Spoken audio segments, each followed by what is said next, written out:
Hi, in this video, we're going to learn the last method for solving a quadratic equation. So we will use the so-called quadratic formula. This is actually derived from this using derived by getting the value of x using the completing the square. So you'll come up with this kind of formula. But we will not discuss that here, since we will focus on how do we use the formula. So now, to solve an equation of the form, so again, ang completing the square and quadratic formula methods are, the more general way to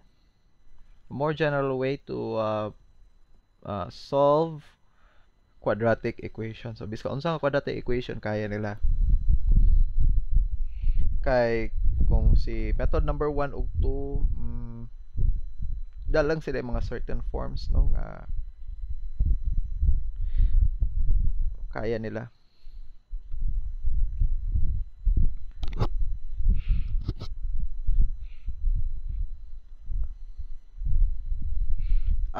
Particularly ang factoring, no. Ang factoring jud kay limited ra jud kay siya kay pag factor nimo kung di ma-factor ang left side, so lisod siya gabiton. Okay. For extracting square root, napakay buhaton gamay before nimo ma-apply na siya. Mag-completing the square saka. Then gamit dayon nimo ang extracting square root. So in that sense, ang extracting square root kay kwan ra gyapon, no. Yeah, mas general, no. General siya. Pero kailangan napakay himuon.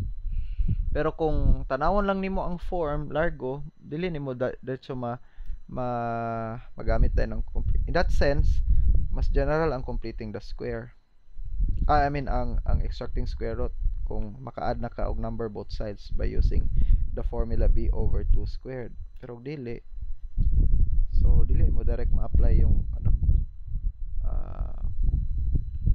kuan. So dili kay siya in that sense, dili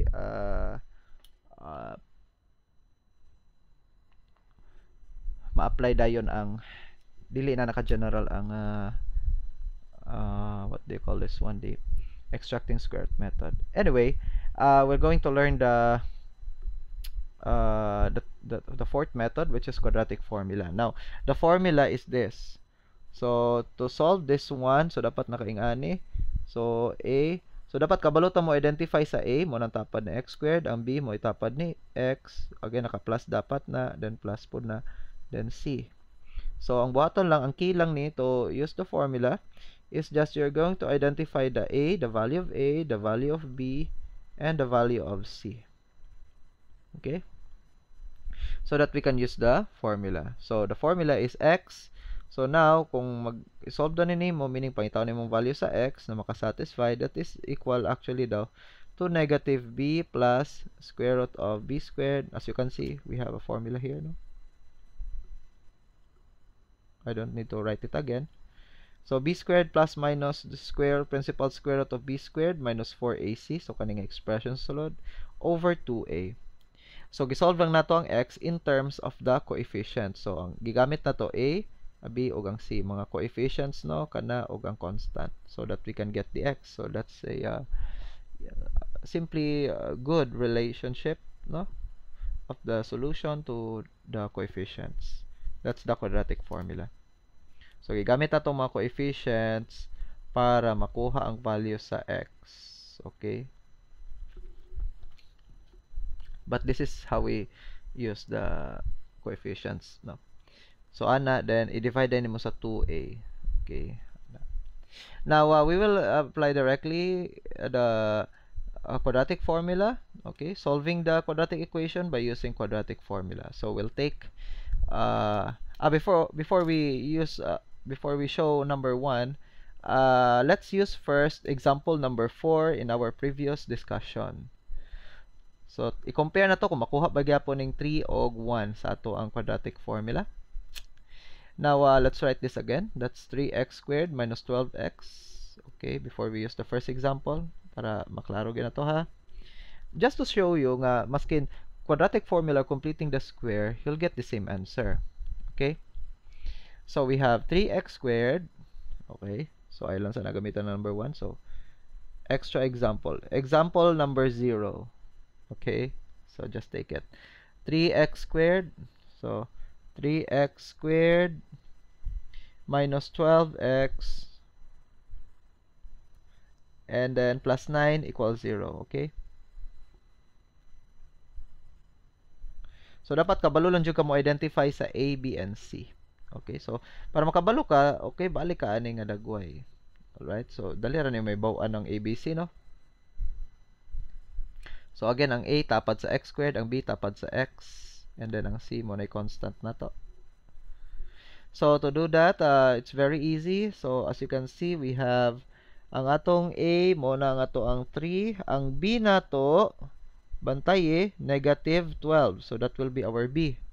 Diba kayo, naka-plus ba na? Again, we can rewrite this as 3x squared plus negative 12x plus 9 equals 0. So, klaro, naka-plus man, so plus. So, B is obviously negative 12. And our C here is obviously 9. Okay, so we have values of A, which is 3, negative 12 for B, and C for 9. So, we're ready to use the formula if that's the case now. Kung kabalo na ka sa values sa A, B, and C, we can use the quadratic. Okay, so x equals this one. So, medyo taas, no? Okay, negative. Yung B natin is negative 12. So, don't forget, that's negative 12. Plus, minus, we have square root of B squared. So, ang B nato kay, again, that's negative 12, then squared, minus 4, then yung A natin ay 3, and then our C is 9. Alright? So, over 2A. So, ang 2, o yung A na to kay 3. Alright? So, just solve everything in the denominator, numerator. So, tanawon sa na to kay medyo complicated. Negative of negative 12, of course, makancel out. That will be positive. Okay, so 12 positive plus minus square root of, sa sulod, negative 12 squared na naka-parenthesis, that's 144. Then, negative 4 times 12 times 9. So, pila man na siya. So, we have, 4, 36 times 3. So, 18. 108, no? So, negative 108 over 2 times 3, that is 6. So, padayon lang ta. So, that will become x, no? Butatot po din ta. X equals, simplify lang gid ang nasa sulod sa radical sign or kanang na square root. So 144 minus 108, so pila na siya? 144 minus 108, so that is 14 minus 8. So we have 16, no? 6, I'm sorry. So 144, 108, so 14, we have 6, then may mong 3, then 3, 36, no? So we have 36 now, and then over 6, then simplify lang muna ang numerator before dividing it to the denominator. So 12 plus minus principal square root of 36, that is 6 over 6. So obviously we have two values, kaya naman tayo positive, negative, so i-separate na to siya. So that is x equals 12 plus 6 over 6, and then the other one is, or the value may also be 12 minus 6 over 6. So, imo lang na siya isolve ang taas. So, that will become 18 over 6. And x equals 18 over 6. That will be 3. Or, this one, x equals, this will become what? 6 over 6. So, of course, 6 over 6 is 1. Alright. So, as you can see, we get the same answer.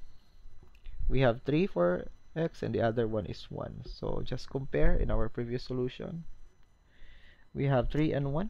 Alright, so 3 and 1. So we get the same answers. Okay, so just to show you that even though quadratic formula itong gamit, the same answer. Alright.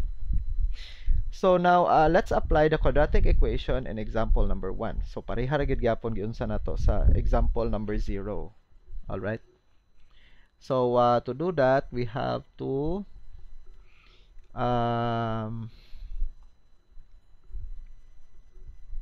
okay, number 1. So let's try this thing. X squared plus 10x plus 9 equals 0. So ano no? Same gyapon. So just identify A, B, and C. So very easy. Yung A natin ay 1. Alright, so that will be our...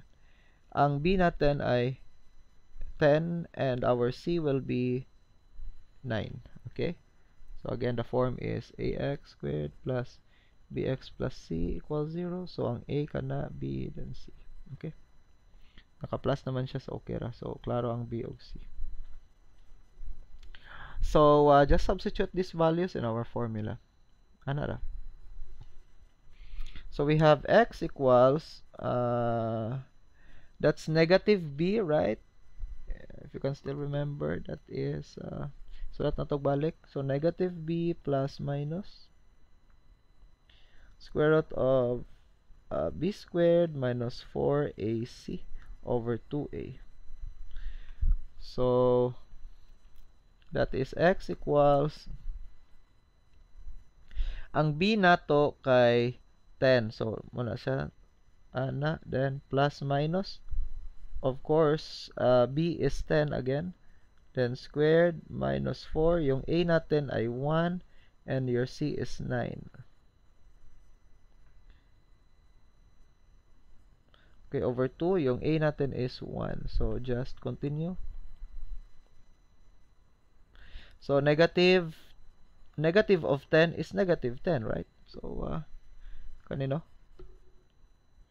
So that's negative 10 plus minus square root of 10 squared, that's 100, minus 4 times 1 times 9, that is 36. Okay?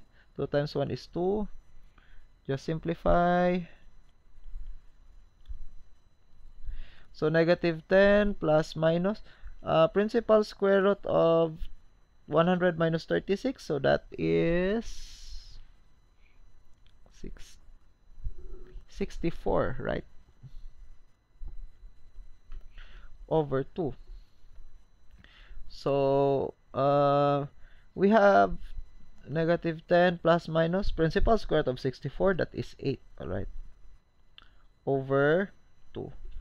And then so we have two answers. We have we have x equals negative 10 plus 8 over 2, or you have x equals negative 10 minus 8 over 2. Separate lang nato ng plus minus diha, no?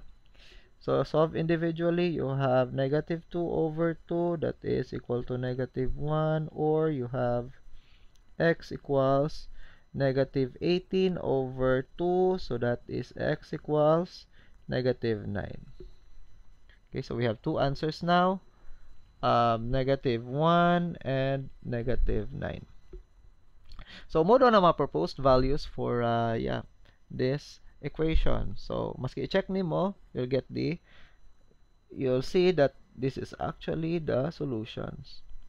So try lang tag isa. Let x equals negative 1. So substitute negative 1 squared plus 10 negative 1 plus 9 equals 0. So that is 1 minus 10 plus 9. So of course that's 1 plus 9 minus 10, so that's 0 equals 0. So equal on both left and right. So this is a solution. If you'll try this one, this is also a solution, diba? Okay. So try nimo negative 9 then squared. So is it that amazing that makakuha tag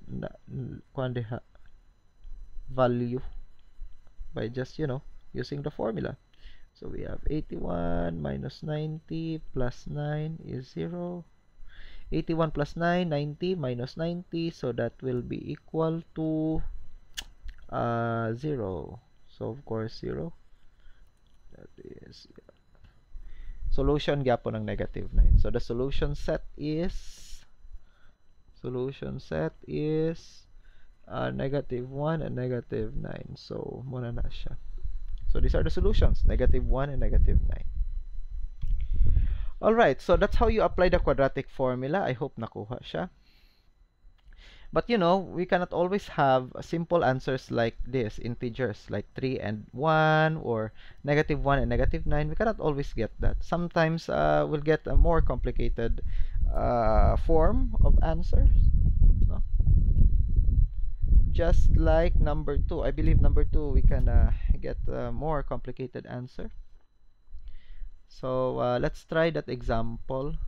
Right, so yeah.